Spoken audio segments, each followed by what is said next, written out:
So hey viewer, welcome to my channel, and what I'm going to explain to you today is how auto bracketing works. Auto exposure bracketing, that is. It's some kind of HDR that you see on your mobile devices now. It's to get more dynamic range into your picture so you get not blown out skies or too dark shadows. But I'm not going to do that in my kitchen, of course. We have to go outside, so follow me. So I'm now outside. Here we're going to take some pictures. We're going to do the exposure bracketing. Later on I will explain how we're going to do it, but first take the pictures and then explain. See you in the studio. So this is where the magic happens, in my studio, and if you now just continue watching your screen, I will show you my screen. So this is DPP, Digital Photo Professional 4 from Canon. It's a free application that you can download from the site. I will have a link in the description below. But here are three pictures that I took earlier. And what you can see here is one that's a normal exposure, that has a correct exposure where you can see a bit of the sky and also a bit of the details in the darker parts of this bush.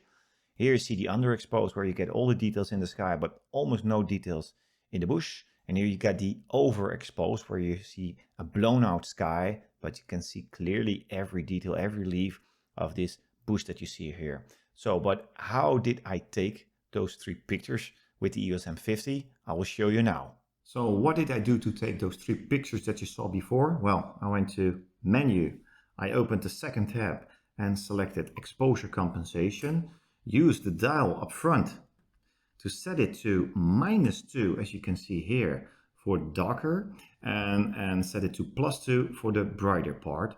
Then I hit the set OK button, pressed halfway the shutter button, and what you're now seeing appearing on the window is that EAB is appearing, and also you see at the metering that it's too under, well exposed, and too overexposed. So the other thing that's important, click on the Q button and make sure that the drive mode is set to high speed continuous.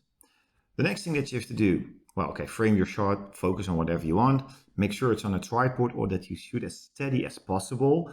Then the only thing you have to do is press and hold the shutter button.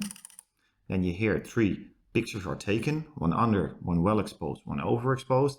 And those three pictures you're going to take into DPP and create your HDR picture. To create an HDR picture, well, the easiest way to do that is just select those three pictures that you want. Then go to Tools and click on Start HDR Compositing Tool. Alt-I, also a possibility here.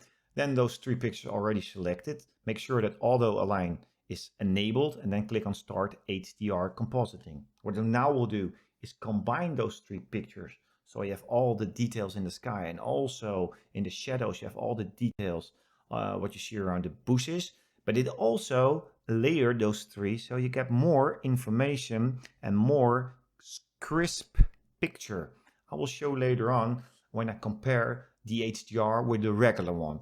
So you get a few presets and you can play around with brightness, saturation, and so on. So to make it a bit clear, I will go to Art Vivid. And now let's start rendering this one. So you can see the grass is more greener, the sky is much more bluer, but you get the details here. And well, let's save this one and let's call it Sky. Okay. So, and now I will go to this folder and compare the HDR picture to the regular picture that you would normally have if you would just took one picture of that scene. So let's close this one. Now go this folder. So this is the one that we just created, the HDR picture, Sky. And now open the other one. So here it is. So for instance, if we zoom into the sky and we do it like here, you can clearly see you got much more detail going on. And sure, you can play with the contrast in post to get a more the same look here, but you will never get this detail what you see here in this picture, the HDR picture one. Another thing that's very apparent to me, well, let's go to this leaf that you see here. Now let's open that one also here. Let's make it bigger.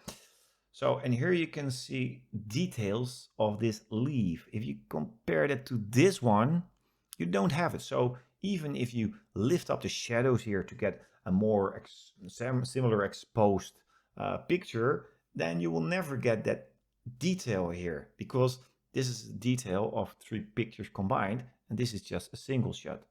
So if you're ever in a situation that you have a lot of highlights or a bright sky, if you will, and you also have some dark shadows, keep in mind that your EOS M50 or whatever camera that has exposure bracketing going on, make sure to use exposure bracketing, and then you have that crisp HDR picture possibility that you have all the information in the sky, all the information in the highlights, and within post you have all the flexibility to move it around just the way how you want it. So this is basically what I wanted to show you, and catch you in the next one. Bye bye.